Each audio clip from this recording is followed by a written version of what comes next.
अहम तरीन खबरें।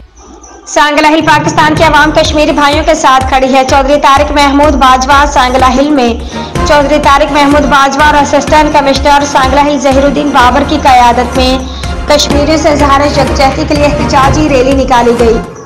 कश्मीरी अवाम से इज़हार यकजहती के लिए म्यूनसिपल कमेटी सांगला हिल से एक रैली निकाली गई, जिसकी क़यादत साबिक MP Chaudhry Tariq Mahmood Bajwa, MP assistant commissioner Sangla Hill Zahiruddin Babar ने की, जबकि रैली का एहतमाम बल्दिया सांगला हिल के चीफ ऑफिसर फरूख अदरान संधू और मुलाजमीन ने किया।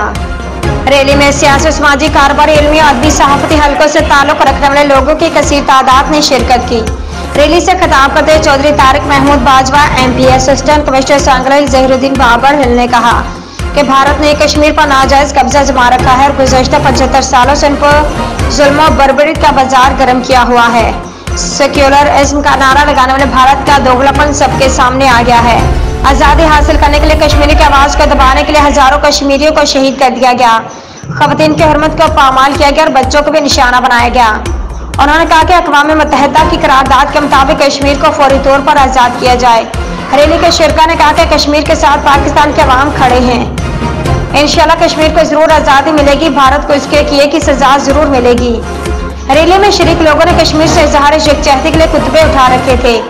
रैली म्यूनसिपल कमेटी सांगला हिल से शुरू होकर क्लॉक टावर चौक पर खत्म हुई। रिपोर्ट अरशद अली सुल्तानी, सांगला हिल।